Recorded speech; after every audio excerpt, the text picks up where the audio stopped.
Psalm 6. Orin Dáfídì orí kẹfà. Olúwa, má ṣe bá mi wí ní ìbínú rẹ, kí ìwọ kí ó má ṣe nà mí ní gbígbóná ìbìnújẹ́ rẹ.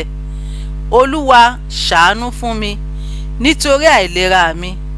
Olúwa, mú mi lára dá nítorí tí ara kan egungun mi, ara kan ọkàn mi gógó pẹ̀lú. Ṣùgbọ́n ìwọ Olúwa yóò ti pẹ́ tó. Padà Olúwa, gba ọkàn mi, gbà mí là nítorí àánú rẹ.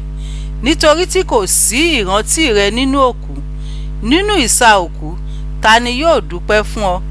Agara ìkérora mi dá mi, ní òru gbogbo ni èmi ń mú ẹní mi fò ní ojú omi. Èmi fi omijé mi rin ibùsùn mi, ojú mi bàjẹ́ tán nítorí ìbìnújẹ́, mo di ogbó tán nítorí gbogbo àwọn ọ̀tá mi. Ẹ lọ kúrò lọ́dọ̀ mi, gbogbo ẹ̀yin oníṣẹ́ ẹ̀ṣẹ̀, nítorí tí Olúwa gbọ́ ohùn ẹkún mi, Olúwa gbọ́ ẹ̀bẹ̀ mi.